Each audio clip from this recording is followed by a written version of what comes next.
O apóstolo Paulo, ele continua falando sobre santificação. Ele de nenhum modo, nem por um motivo ou outro, ele está se afastando do assunto santificação. Santificação não é aquilo que muitos pensam que é. Santificação não é ser mais santo do que o outro. Eu não sou mais santo do que o irmão Newton. Não sou mais santo do que o irmão de Nilson. Chegar ali e chegar a apontar o erro do outro. Porque eu vejo meu irmão cambaleando muitas das vezes na fé, e ir lá criticá-lo, ou até mesmo ir falar daquele irmão para outra pessoa. Ó, aquele fulano errou aqui, ali, assado. Isso não é santidade. Santidade não é chegar aqui na igreja, fechar os olhos e ficar ali dizendo que ele está sentindo tanta graça que está se derramando. Não, isso não é santidade. Não existe ninguém tão puro assim como para ser mais do que os outros, né? Isso jamais. Então o apóstolo Paulo está dando o quê? Um testemunho daquilo que ele enfrentou? Não. Paulo está confrontando o pecado. Ele não quer falar que ele não está dando um testemunho que ele, por uma vez ou outra, uma ocasião, como eu já escutei até mesmo nas pregações de alguns obreiros. É porque Paulo não conseguia fazer o bem. Quando ele dizia que estava tentando fazer o bem, ele fazia o mal. E aquele pecado que ele não conseguia fazer, que ele não queria fazer, era justamente aquilo que ele procurava não querer fazer, é que ele fazia. Isso não é verdade. Isso é uma mentira de alguém que tenta desconverter a Bíblia, desmentir a Bíblia. Quando o apóstolo Paulo está falando disso, ele está falando em questão da lei. Quando outrora ele vivia obedecendo, obediente à lei da carne. Porque outrora todos nós aqui, que estamos hoje aqui, que fomos encontrados por Jesus Cristo, andávamos lá também, obedecendo à lei da carne. Porque a lei que era para me trazer vida, ela me trouxe morte. Ninguém conseguiu fazer nada a respeito da lei, porque a lei, ela somente era uma sombra daquilo que seria a pessoa do Senhor Jesus. Tudo que se direcionava aos sacrifícios que eram feitos pelo pecado do homem e da mulher, era para que a pessoa parasse e pensasse um pouco nos seus pecados que ela estava cometendo.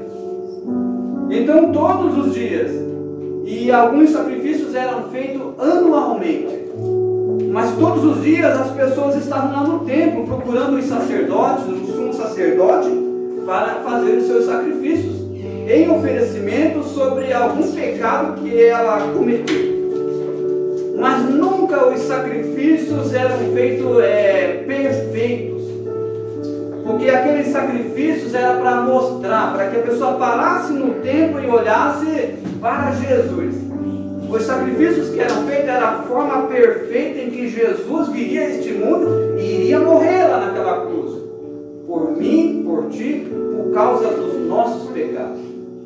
Era somente isso que apontava ao homem. Então, quando Deus mandou a lei que era para me trazer vida, para que eu obedecesse a lei fez avultar os meus pecados. Então, nós todos andávamos, como eu já disse aqui, como uma rosa florescida, cheia de pecado, e cada vez nós pecávamos mais. E a lei não serviu para me tornar obediente, não. Eu tenho experiência nisso porque eu tenho um punhado de filhos aí. Quanto mais regra você quer pôr, mais desobediente tu vai ter teus filhos. Quer ter filho desobediente? Encha ele de regra. Tu vai ver. É assim. A lei que era para me trazer o bem, trazer vida, ela só serviu para me levar à morte. Então a lei fez com que eu morresse. É isso que o apóstolo Paulo quer dizer. Lá no capítulo 7, no final: miserável homem que eu sou, quem me livrará do corpo desta morte? Dou graças a Deus por Jesus Cristo, nosso Senhor, assim que eu mesmo, com entendimento, sirvo a lei de Deus, mas com a carne a lei do pecado.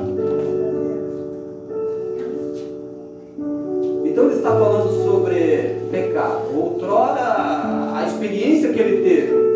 Um período em que todos nós passamos lá fora cometendo pecado, vivendo através da nossa carne. Nós vivíamos fazendo aquilo que a carne quer. E o que a carne quer que nós façamos? Que nós pecamos. Então, quem gosta de palavras erradas assim, achando que é verdade, até mesmo a palavra de Deus vai deixar aqui um elo em aberto para uma falsa liberdade. Uma falsa liberdade que não é a verdade, não é a liberdade em Cristo.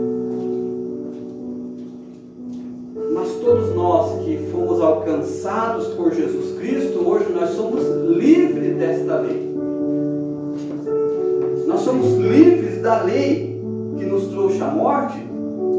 E nós também somos livres deste peso da nossa carne, que faz com que nós queremos pecar todos os dias e sempre. E eu estava ontem à noite lá na minha casa vendo alguns vídeos lá no YouTube, e talvez você já tenha visto. Você por um acaso já assistiu aquelas reportagens de pessoas que lá nos Estados Unidos, nos outros países, elas estão sobre o corredor da morte por causa de um crime que ela cometeu, vários crimes. Eles foram sentenciados à morte. E muitos deles ficaram anos, 20 anos, 30 anos trancados numa prisão escura, sem ver mesmo a luz do dia, esperando o dia em que elas seriam sentenciadas à execução. Muitas delas foram muito rápido. Alguns foram condenados inocentes sem dever. E eu estava pensando aqui nesse texto aqui de Romanos: portanto agora nenhuma condenação há para aqueles que estão em Cristo Jesus, porque a lei e o pecado me condenaram à morte. Todos nós estávamos condenados de fato à morte, assim como aqueles condenados lá, até mesmo sem saber o porquê. Como que eu fui parar aqui? Porque quando nós nascemos, lá no ventre da nossa mãe, diz a Bíblia que nós já fomos formados na iniquidade dos nossos pais.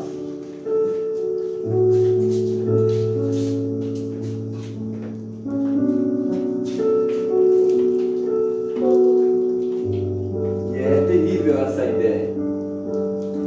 Como que alguém possa dizer que ele é santo demais, que ele é melhor do que o outro, que ele está tão preparado, que ele é tão apto para apontar o erro dos outros e não olhar para os seus próprios rastros feios que ele deixa para trás? Um piso branco como esse é uma ideia legal para se falar de santidade. A irmã vem, a irmã limpa, deixa limpinha, fica bonitinha.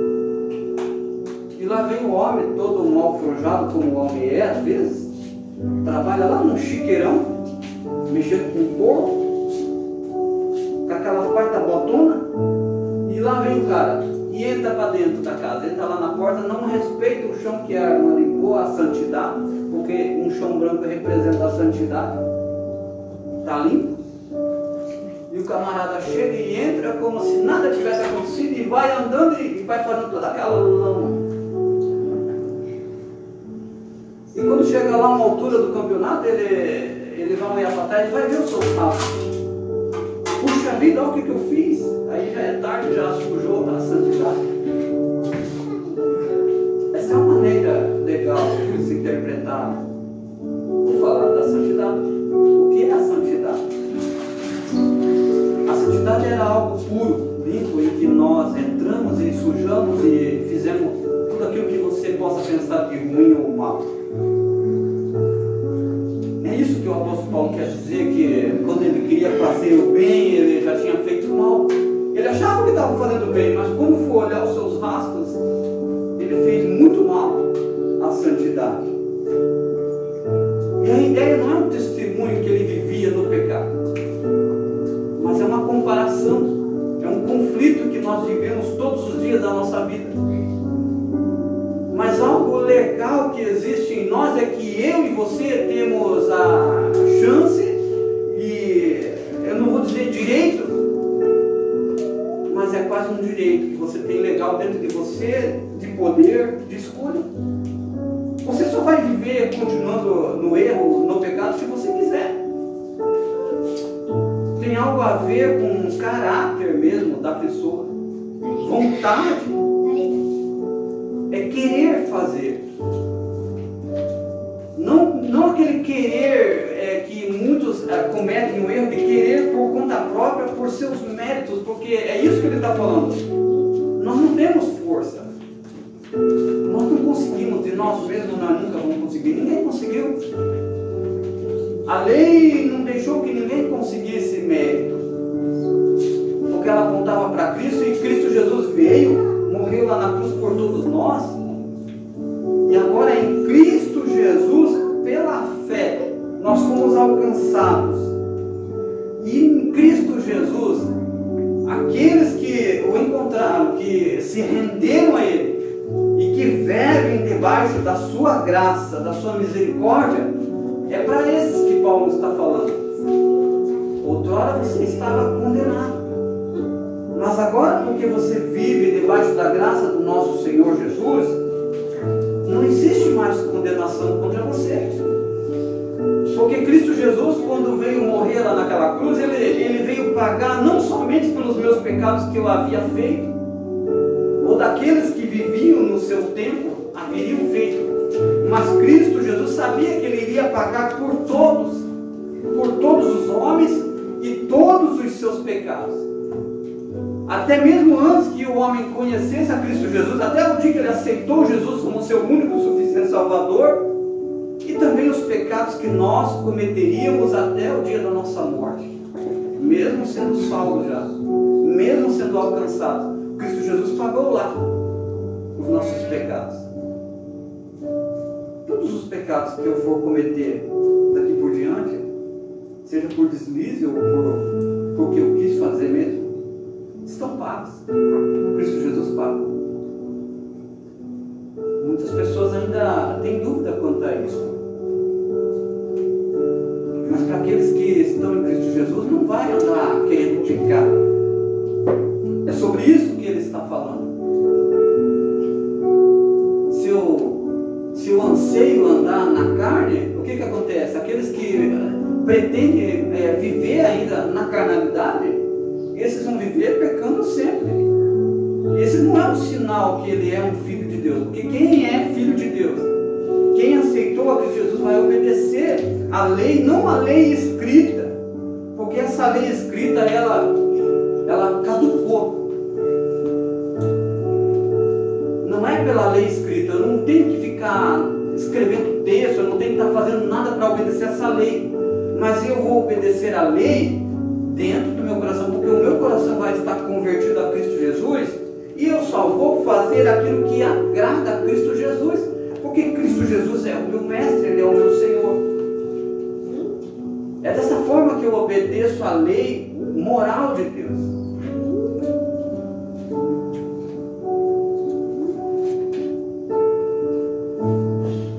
Amém? Vocês estão entendendo? E às vezes as pessoas, nós vivemos dentro da igreja, ficamos velhos dentro da igreja, muitas vezes.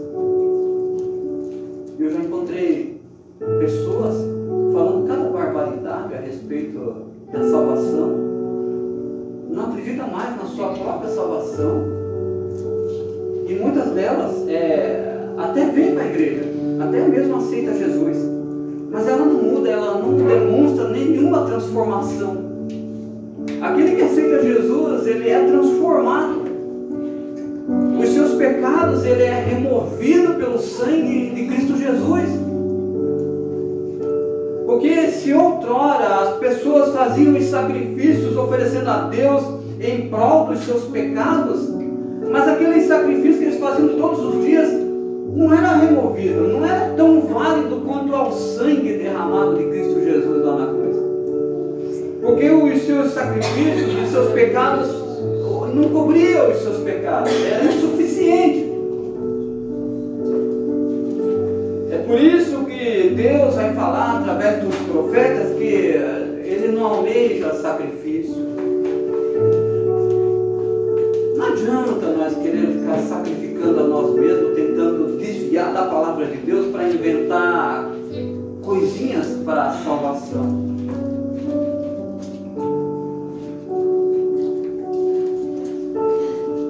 Então quem sou eu, né, para apontar o meu irmão e dizer que ele está errado na questão de santidade? Mas a Bíblia, ela é apta para nos ensinar, ela é apta para nos instruir. A Bíblia nos instrui com toda a verdade e veracidade. E ele está falando daquele que vive na inclinação da carne, esse vai viver pecando, e quando ele peca, ele faz inimizade contra Deus. Aquele que quer viver no pecado, ele é inimigo, ele torna-se inimigo de Deus. Por quê? Porque ele não é sujeito à lei de Deus. Ele não se assujeita, não quer obedecer. A lei de Deus não é a lei do pastor Elias, lei de homem alguém, é a lei bíblica, a lei de Deus.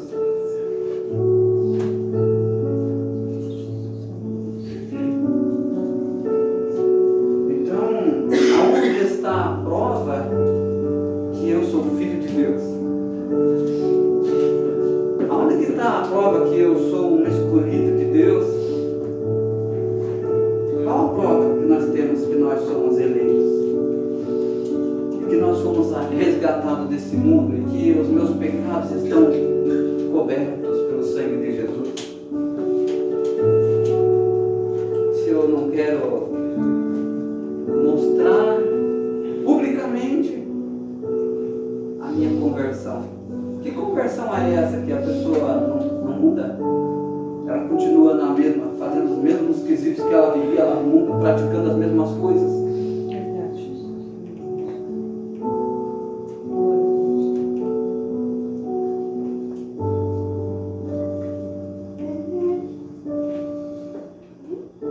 Eu tinha marcado ali para nós lermos também Hebreus 10. Hebreus 10 vai falar sobre o sacrifício, mas eu acho que eu vou deixar quieto, não precisa ir lá. Ele diz que o sacrifício mostrava aos israelitas a gravidade do pecado. Era preciso que houvesse o derramamento de sangue para que os pecados pudessem ser perdoados. Mas o sangue de animais não podia, na verdade, remover os pecados deles. Não só apontavam para o sacrifício de Jesus, que pagou a punição por todos os pecados. Então, falar sobre o pecado na igreja hoje é um problema. Porque muitas pessoas já não querem ouvir isso. As pessoas querem ouvir mais aquele oba-oba, aquela bagunça na igreja, que aquilo não é de Deus. Eu não considero aquela bagunça ser de Deus. Um redeté espiritual, eu não considero ser de Deus, porque Deus não faz bagunça nas suas coisas. Como é que Deus quer falar alguma coisa e de repente Ele muda as coisas? Como é que eu vou querer ser abençoado por Deus se eu não sequer obedeço a Ele? Como é que eu vou querer pular aqui, ser cheio do Espírito Santo se eu não obedeço? Se eu não sigo as suas leis, eu não sou seu filho, eu não sou filho de Deus, como que Ele vai me abençoar? Mas as pessoas estão vivendo iludidas por falsos profetas, falsos pregadores, falsas lideranças. Líderes corruptos vivendo nos nossos dias, corrompendo a igreja.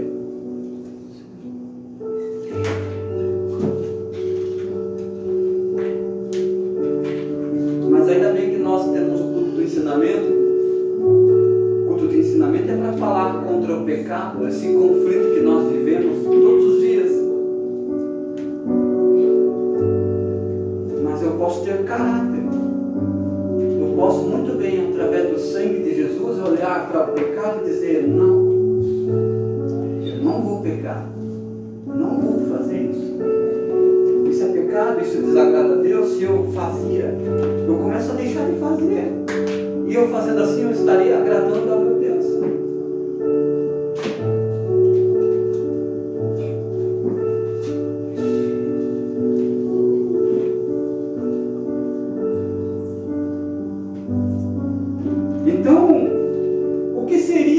aqueles condenados à morte, se alguém chegasse lá naquele corredor, na hora da sua execução, e dissesse para ele: você está inocente, você está livre, você pode ir, você não vai morrer.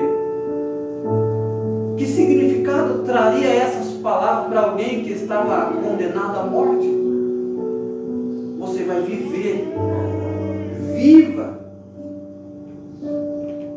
em Cristo Jesus. Nós não somos condenados. Em Cristo Jesus, nenhuma condenação há contra aqueles que lhe obedecem.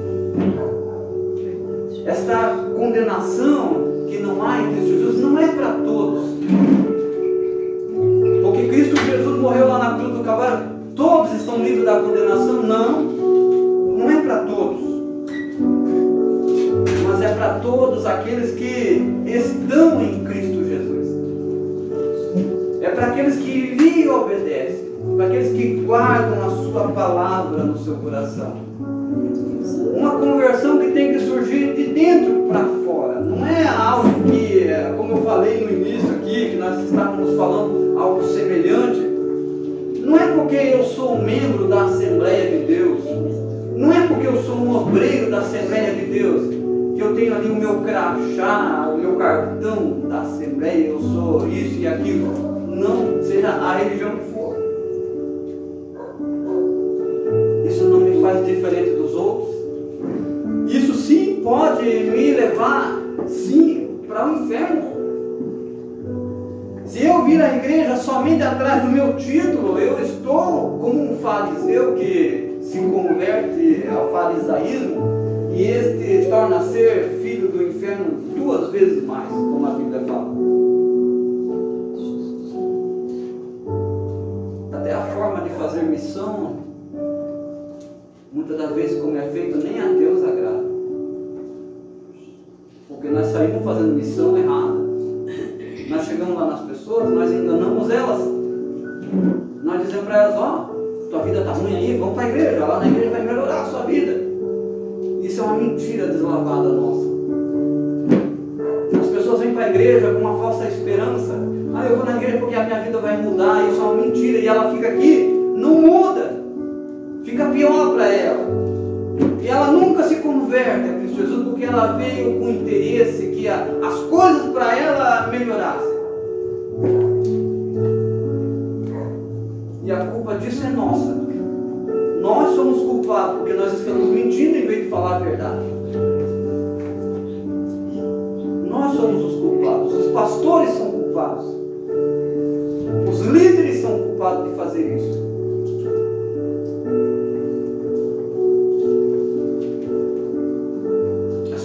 Vêm de fora desesperançadas, elas não têm esperança porque tudo está ruim, o mundo aí fora está um caos,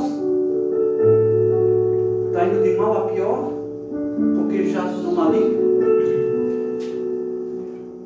As pessoas já não têm nem mais em quem confiar, não sabem mais nem quem que está falando a verdade, com tantas confusões. Aí elas sabem um pouquinho de Cristo Jesus, elas vão na igreja hoje, elas sabem um pouquinho de Jesus. Amanhã elas vão lá num centro de macumba lá e elas aprendem tudo sobre o espiritismo lá. Outras vão seguir o islamismo. E as pessoas estão todas confundidas e elas sabem um pouquinho de cada coisa, de cada religião. E na verdade elas não sabem nada com profundidade. E até nós mesmos que dizemos que somos cristãos, que somos de Cristo Jesus, não sabemos nada de Cristo Jesus com profundidade. Só sabemos o raso, nós não mergulhamos nesta fonte de conhecimento. Nós não procuramos criar nossas raízes na palavra.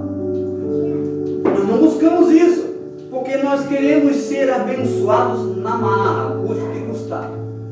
E Deus não nos deve nada. Falsas esperanças. Deixamos de pregar falsas esperanças, mas que nós possamos levar a verdadeira esperança e dizer às pessoas: você não encontrou Cristo Jesus? Você não tem esperança? Eu tenho uma esperança para você. A esperança está lá em Cristo Jesus. A esperança que a igreja precisa, que as pessoas lá fora precisem para ser alcançadas é Cristo Jesus. Aleluia. A esperança que as pessoas precisam não é os pregadores que estão aí querendo somente se aparecer nos seus melhores banners. Em vez de ser a pessoa do Senhor Jesus que está lá à exposição, é o fulano, é o ciclano que tem uma oração poderosa, é ele que tem a oração forte. Se eu for lá na igreja dele, você vai ser curado lá ou curada lá. Se você for lá, você vai receber a bênção. Essa é a mentira que nós temos pregado. E as pessoas estão iludidas. Numa igrejinha como essa, elas não querem vir aprender a palavra de Deus. Mas se trouxesse um bagunceiro desses, mentiroso aqui, para amaldiçoar a vida delas, elas queriam. Porque eles não abençoam, eles amaldiçoam as pessoas. E eles condenam essas pessoas ao inferno.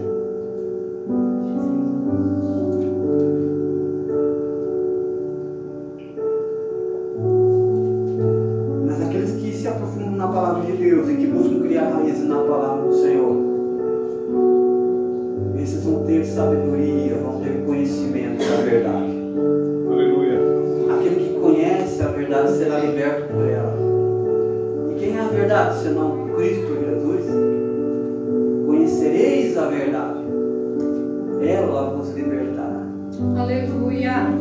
A liberdade que as pessoas precisam lá fora está em Cristo Jesus. Que nós, como igreja, precisamos estar em Cristo Jesus. Então, irmãos, o apóstolo Paulo colocou ali, de maneira que, irmãos, somos devedores, não a carne para viver como a carne quer que nós vivamos. Algo me levou a pensar até no nosso jeito de vestir. O nosso jeito de vestir precisa ser mudado. Porque você pode olhar lá fora, olha lá fora no mundo e você vai ver que quem dita as regras lá não é o pai da família. Quem dita as regras lá é aqueles que querem lucrar com a moda lá fora. É eles que ditam, aqui existe umas novas saias para crentes. E você vai olhar aquelas saias para crentes, não é saia para crente não. Não é roupa de crente.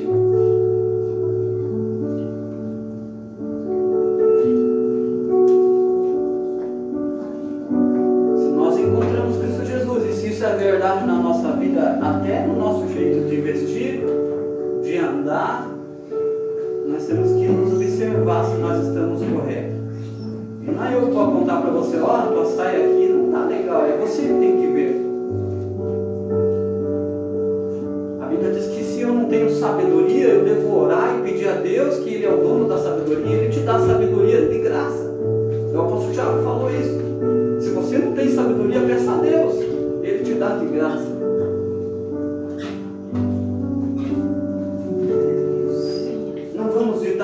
Deixar que o mundo lá fora venha ditar as regras para nós cristãos. Não deixamos que o mundo nos dite o que nós devemos fazer para agradar a Cristo Jesus. Porque o mundo não deixa nós agradar a Cristo Jesus. Se nós for obedecer ao mundo, nós vamos andar em conformidade com a carne. E nós não devemos nada para a carne. Não podemos andar como devedores a ela. Mas se nós somos devedores, nós somos devedores a Cristo Jesus.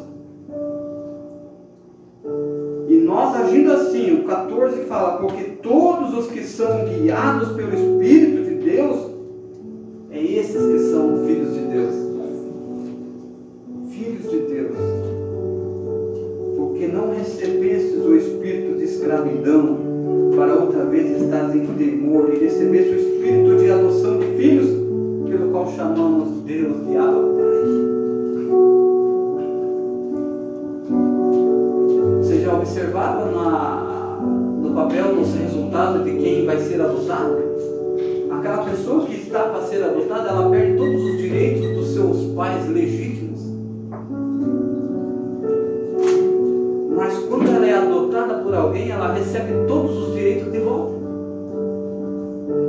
E ela, com todas as palavras, ela pode dizer pai, mãe, irmãos,